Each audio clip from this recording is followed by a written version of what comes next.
Hello students, in this video we will study about interstitial compounds of transition metals.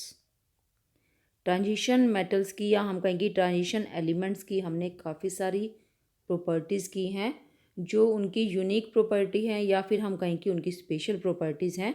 उसी तरह से ही हम transition metals की एक और प्रॉपर्टी के बारे में पढ़ेंगे, that is formation of interstitial compounds. Formation of interstitial compounds. Okay, तो अब जो ये इंटरस्टिशियल कंपाउंड्स हैं ये है क्या? आप वैसे इनके बारे में जानते हो इंटरस्टिशियल कंपाउंड्स क्या होते हैं, तो मैं आपको रिमाइंड करा देती हूँ कि interstitial compounds are those compounds in which small atoms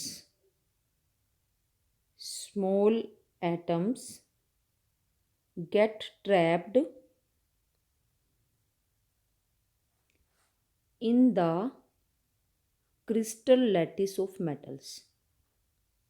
जब एक मेटल क्रिस्टल लैटिस में सेट होता है, अरेंज होता है, तो उसके जो इंटरस्टिशीज होती हैं, इंटरस्टिशियल साइड्स होती हैं, वहाँ पर स्मॉल एटम्स ट्रैप्ड हो जाते हैं।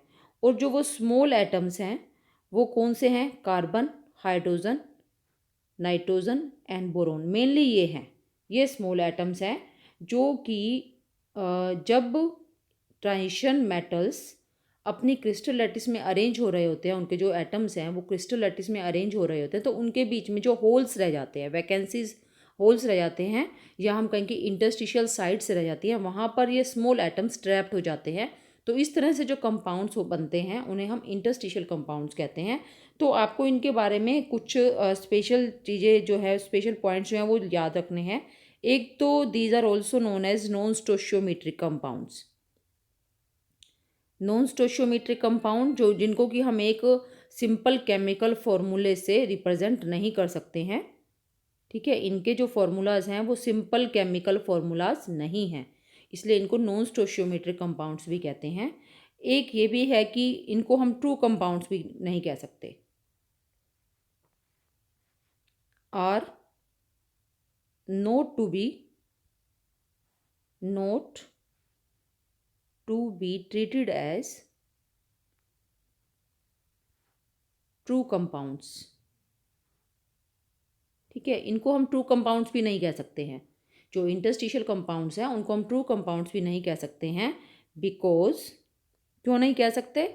दे डू नॉट ओबे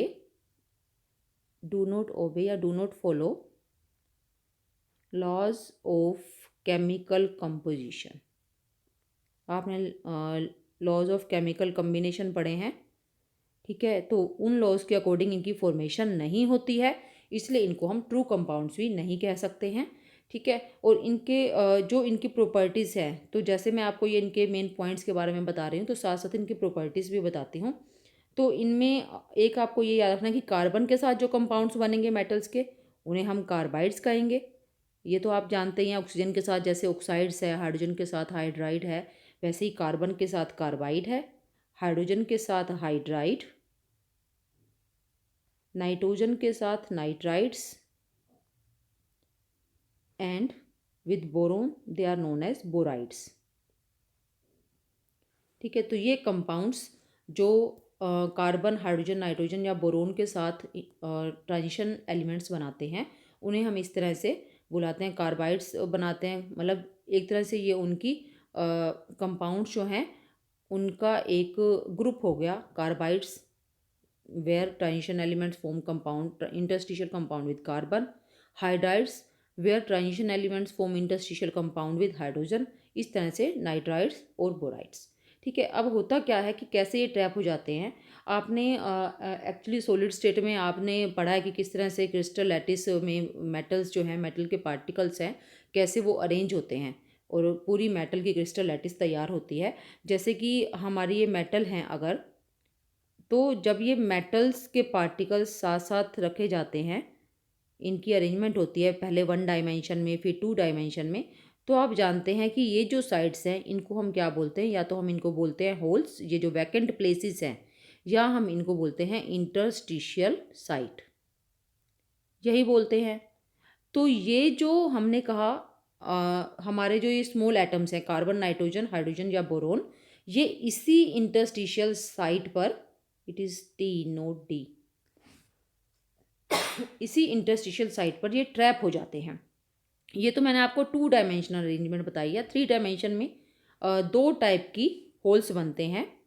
ये भी आपको पता है 2 टाइप के होल बनते हैं, जिसमें कि फर्स्ट है टेट्राहेड्रल। टेट्राहेड्रल होल्स कैसे बनते हैं? टेट्राहेड्रल होल्स इस तरह से बनते हैं कि जैसे एक लेयर में ये 3 एटम्स हैं और दूसरी लेयर में इसके ऊपर ये एटम आ गया एक, ठीक है। जो रेड वाले हैं एटम्स वो नीचे की लेयर में है, उसके ऊपर की लेयर में अगर ये ऑरेंज वाला जो मैंने बनाया है उस तरह से वो उस होल को अगर कवर कर लेता है नीचे वाले को, तो यहाँ जो होल बनेगा वो एक्चुअल में कैसा होल होगा? टेट्राहेड्रल शेप में होगा। और जो सेकंड टाइप है वो है हमारा ओक्टाहेड्रल। वो क्या है? एक्चुअली 2 टेट्राहेड्रल होल्स के कॉम्बिनेशन से बनता है। कि जैसे ये एक हमारा एक लेयर में हमारा एक लेयर के अंदर एक शीट के अंदर हमारा ये एक होल बन गया, ट्रायंगुलर वॉइड बन गई यहाँ पर, ठीक है। तो दूसरी लेयर में क्या होगा? दूसरी लेयर इस तरह से रखी जाती है कि एक यहाँ पर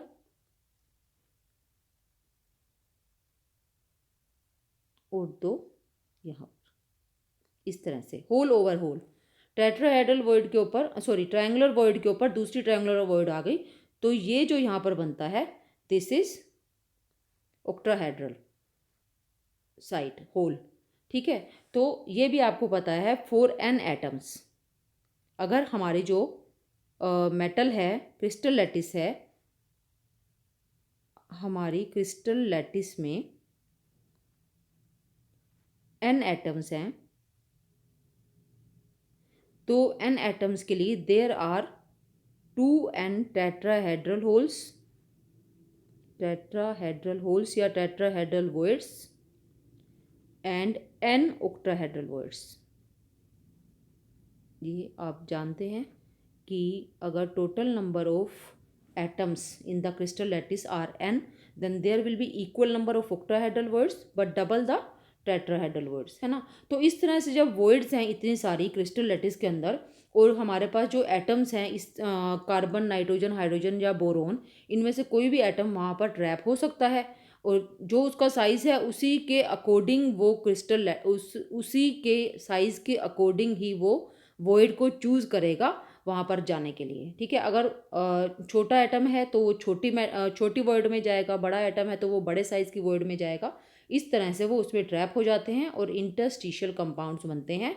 अब हमने कहा कि ये जो कंपाउंड्स हैं इनको हम ट्रू कंपाउंड्स नहीं कहते हैं, क्योंकि एक तो ये कंपाउंड जो हैं ये लॉज ऑफ केमिकल कम्बिनेशन को फॉलो नहीं करते हैं, और दूसरा है कि इनकी जो फार्मूलाज हैं, अगर आप इनके फॉर्मूला देखेंगे, मैं कुछ कंपाउंड्स के यहाँ एग्जांपल लिख रही हूँ, जैसे MN4N, ठीक है, मैंगनीज नाइट्राइड, ऐसे ही Fe3H या फिर VH0.56। क्या आपने इस टाइप के फॉर्मूलाज देखे हैं कहीं पर भी लिखे हुए? या फिर क्रोमियम 4 बोराइड, ठीक है। ये कुछ एग्जाम्पल्स हैं इंटरस्टिशियल कंपाउंड्स के। अगर आप यहाँ पर मेटल एटम की जो ऑक्सीडेशन स्टेट है वो फाइंड करोगे तो नॉर्मल ऑक्सीडेशन स्टेट्स नहीं है उसकी यहाँ पर, ठीक है। जैसे कि मैंगनीज में अगर हम नाइट्रोजन की ऑक्सीडेशन स्टेट फाइंड करें तो मैंगनीज की ऑक्सीडेशन स्टेट होती है +2, तो नाइट्रोजन की हो जाएगी +8 और नाइट्रोजन -8, नाइट्रोजन की क्या हो जाएगी? -8, और -8 तो नाइट्रोजन की होती ही नहीं है कभी भी, ठीक है। इसी तरह से यहाँ तो हम फिर भी कह सकते हैं कि अगर हाइड्रोजन की -1 है तो आयरन की +3, ये फिर भी हो सकता है। बट यहाँ पर इस तरह से ऐसे कंपाउंड की क्या आप ऐसे कंपाउंड में आप वेनेडियम की ऑक्सीडेशन स्टेट फाइंड करेंगे तो क्या आएगी? 0.56, और होती नहीं है ये तो नॉर्मल ऑक्सीडेशन स्टेट ये शो नहीं करते हैं, they do not show normal oxidation states या कॉमन ऑक्सीडेशन स्टेट्स। ठीक है, इसीलिए इन्हें नॉन स्टोशियोमेट्रिक कंपाउंड्स कहते हैं, क्योंकि ये एक एग्जैक्ट फॉर्मूला नहीं देते हैं। Note give an exact formula. ठीक है, अब हम इनकी कुछ प्रॉपर्टीज़ कर लेते हैं। तो इनकी प्रॉपर्टीज़ जो हैं वो काफ़ी सारी, तो ट्रांजिशन मेटल्स जो हैं उन्हीं के जैसी होती हैं। एक तो ये कि दे आर वेरी हार्ड, काफ़ी हार्ड हो जाते हैं ये। इंटरस्टिशियल साइट्स में स्मॉल एटम्स के आने से ये हार्ड हो जाते हैं। Have high melting points, hard हैं इसलिए उनके मेल्टिंग पॉइंट्स काफ़ी हाई हो जाते हैं। इसके अलावा जो इनकी कंडक्टिविटी है, कंडक्टिविटी पर कोई असर नहीं होता। दे हैव कंपेरेबल कंडक्टिविटी, जो मेटल्स की कंडक्टिविटी थी उन्हीं के कंपेरेबल कंडक्टिविटी ये शो करते हैं। ठीक है, इसके अलावा एक और जो प्रॉपर्टी है वो ये है कि दे आर केमिकली इनर्ट। ये नॉर्मली केमिकल रिएक्शंस में पार्टिसिपेट नहीं करते हैं, दे आर केमिकली इनर्ट। ठीक है, ये इनकी कुछ प्रॉपर्टीज़ हैं जो ट्रांजिशन एलिमेंट्स के इंटरस्टिशियल कंपाउंड्स हैं। ठीक है, और एक और भी आप इसमें नोट कर सकते हैं, दे शो वेरिएबल कॉम्पोजिशन। कॉम्पोजिशन जो है वो बदलती रहती है, इनकी फिक्स नहीं है, क्योंकि जैसे हमने फॉर्मूला भी लिखा। ठीक है, तो इस फॉर्मूले में क्या है, VH0.56, ये चेंज भी हो सकती है कॉम्पोजिशन। इसके अंदर हाइड्रोजन जो है, जो वेनेडियम का क्रिस्टल लैटिस है उसमें हाइड्रोजन का अमाउंट अगर कम हो गया या ज़्यादा हो गया, तो ये जो हमारा फॉर्मूला हम दे रहे हैं इसको रिप्रेजेंट करने के लिए, वेनेडियम और हाइड्रोजन के इंटरस्टिशियल कंपाउंड को रिप्रेजेंट करने के लिए हम जो ये फॉर्मूला दे रहे हैं ये चेंज हो जाएगा। ठीक है, और एक हमने, अच्छा यहाँ पर ये हार्ड हैं काफ़ी, तो कुछ बोराइड्स ऐसे हैं, ये भी आपको ध्यान रखना है। Some borides are hard like diamonds. Diamond जैसे हार्ड भी हो सकते हैं कुछ बोराइड्स।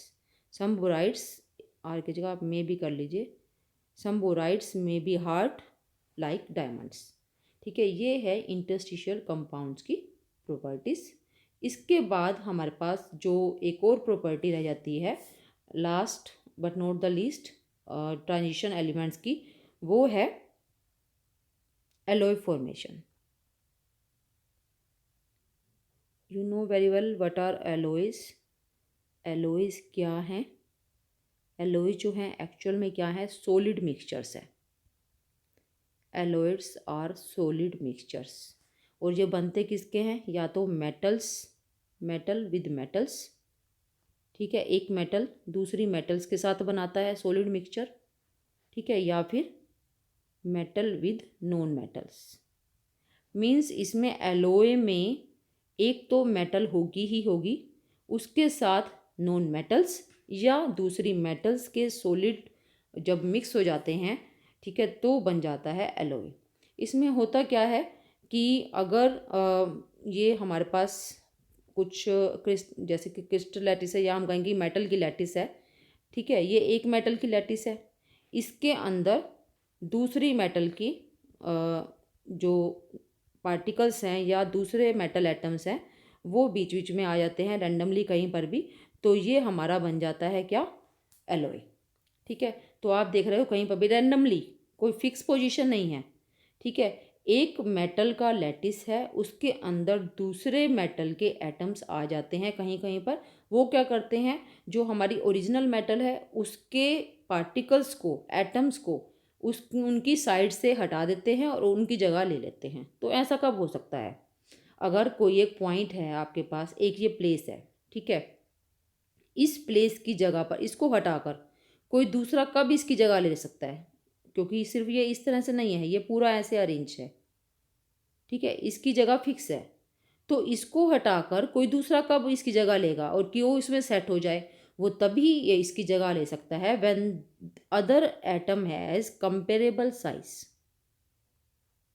ठीक है, एक मेटल एटम का, हमारा एक मेटल का क्रिस्टल लैटिस है, उसके लैटिस में से उसके एटम्स को हटाकर लैटिस साइड से उन एटम्स को हटाकर दूसरी जगह कौन ले लेगा और कब ले लेगा? वही ले सकता है जिसका साइज प्रीवियसली या ओरिजिनल मेटल के एटम्स के कंपेरेबल हो, ठीक है, लगभग उनके बराबर हो। और हम जानते हैं कि जो हमारी ट्रांजिशन मेटल्स हैं, ट्रांजिशन एलिमेंट्स हैं, उनके साइज़ में डिफरेंस बहुत कम है। जो उनका साइज़ में डिक्रीज़ होता है when we move from left to right in the period, किसी भी सीरीज़ में, चाहे वो 3D सीरीज़ की हम बात करें, चाहे 4D सीरीज़ की बात करें या 5D सीरीज़ की बात करें, किसी भी सीरीज़ में जब हम लेफ़्ट टू राइट जाते हैं तो जो साइज़ में डिक्रीज़ है वो डिक्रीज़ बहुत ज़्यादा नहीं है। Decrease is not too much, या बहुत कम है, हम ये कह सकते हैं। इसलिए इनके जो साइज़ हैं वो कंपेरेबल हैं, ठीक है। इसलिए एक मेटल के क्रिस्टल लैटिस में से उसके पार्टिकल्स को हटाकर दूसरे मेटल के पार्टिकल्स आसानी से उसकी जगह ले सकते हैं और उससे क्या बन जाता है? उससे बन जाता है एलॉय। और कंपेरेबल साइज़ कितना होना चाहिए? अब हम कहें कि कंपेरेबल साइज़ है, तो क्या बिल्कुल एग्जैक्ट साइज़ तो होगा ही नहीं, या तो थोड़ा सा कम होगा या थोड़ा सा ज़्यादा होगा। तो कितना हो सकता है? साइज़ जो डिफरेंस है वो 15% तक का हो सकता है। 15%, या तो 15% से 15% ज़्यादा हो सकता है या 15% कम हो सकता है। फॉर एग्ज़ाम्पल, एक हमारे पास ए और बी का एलॉय है, ठीक है। दो मेटल्स हैं ए एंड बी, उनका हमारे पास एलॉय बन गया। तो इनके साइज़ कैसे होने चाहिए? अगर ए का साइज़ है 100 पिकोमीटर आप कह सकते हो, ठीक है, ये ए का साइज़ है। तो बी का साइज़ क्या हो सकता है? बी का साइज़ या तो होना चाहिए 85 पिकोमीटर, बी का size should not be less than 85 picometre and should not be more than 115 picometre. 115 picometre से कम और 85 पिकोमीटर से ज़्यादा, मतलब ये बी के साइज़ की रेंज है कि ए अगर 100 पिकोमीटर है, ठीक है, तो जो बी का साइज़ है वो इससे या तो 15% ज़्यादा, मैक्सिमम 15% ज़्यादा हो सकता है, या मैक्सिमम 15% कम हो सकता है। इससे अगर ज़्यादा या कम साइज़ हो गया तो एलॉय नहीं बनेंगे, ठीक है। तो ये है एलॉय बनने के लिए एक स्पेशल जो क्वालिटी है, एक जो स्पेशल रिक्वायरमेंट है, वो इन्हें पूरी करनी होती है, तभी ये एलॉय बना पाते हैं। और जो एलॉयज़ हैं, एलॉयज़ की प्रॉपर्टीज़ हम देखते हैं कि ज़्यादातर एलॉयज़ जो हैं उनकी प्रॉपर्टीज़ बेटर होती हैं किससे? उनके ओरिजिनल मेटल से जिनसे वो बने हैं, ठीक है। वो हार्ड होते हैं, हार्ड भी हो सकते हैं और टफ़ होते हैं, जो हम कह सकते हैं टफ़, या हम कह सकते हैं स्ट्रॉन्ग होते हैं जो एलॉयज़ हैं ओरिजिनल मेटल से, ठीक है। अब आप जानते हो कि स्टील के बारे में आप जानते हो बहुत अच्छे से। स्टील जो है कई सारी वैरायटीज़ में आता है, स्टील की बहुत सारी वैरायटीज़ आती हैं। और स्टील में जो मेन कंपोनेंट्स है वो क्या हैं? स्टील को बनाने में अप्रोक्सीमेटली 99% क्या होता है? आयरन, और 1% होता है कार्बन, ठीक है।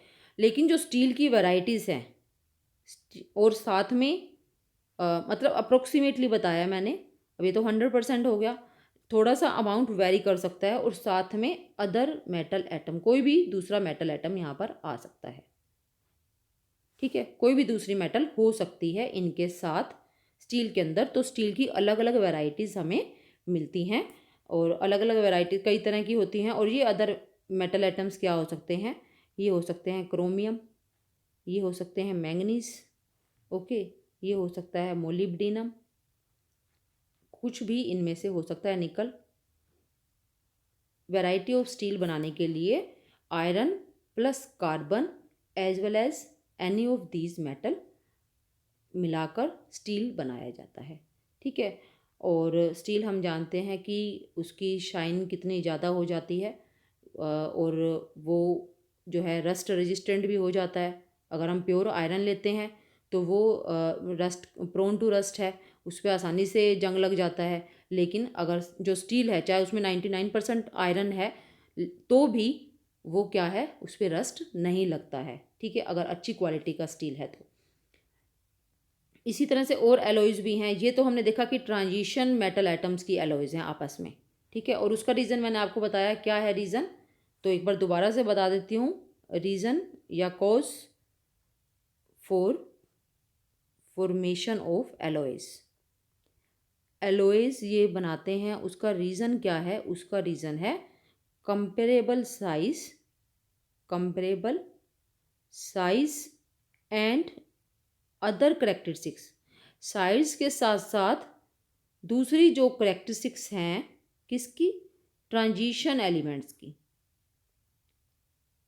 ऑफ ट्रांजिशन एलिमेंट्स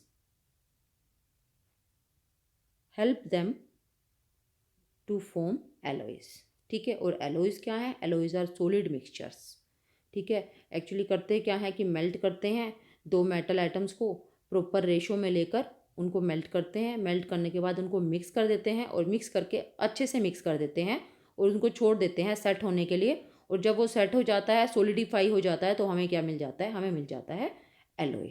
ऐसे ही ये तो हमने ट्रांजिशन मेटल के मैंने आपको बताया एलॉय कि आयरन के अंदर क्रोमियम, मैग्नीज, मोलिब्डेनम या निकल। ऐसे ही बहुत कॉमन हमारे पास एलॉयज़ हैं ब्रास यानी कि पीतल, और इसमें क्या है कॉपर एंड जिंक। जिंक जिसको कि हम ट्रांजिशन एलिमेंट कंसीडर नहीं करते हैं, आपको ध्यान है ये। ऐसे ही एक है हमारे पास ब्रोंज, जिसे कि कांसा कहते हैं हिंदी में। ये है कॉपर प्लस टिन, और टिन भी ट्रांजिशन एलिमेंट नहीं है। तो ये हैं प्रॉपर्टीज़ ट्रांजिशन एलिमेंट्स की, जो हमने पिछले कुछ वीडियो से हम कर रहे हैं। और अब जो ये प्रॉपर्टीज़ हैं यही हैं इसकी, तो आप इनको अच्छे से करिए, और कोई भी प्रॉब्लम है अगर, तो आप प्लीज़ मेरे से पूछ सकते हैं। ओके।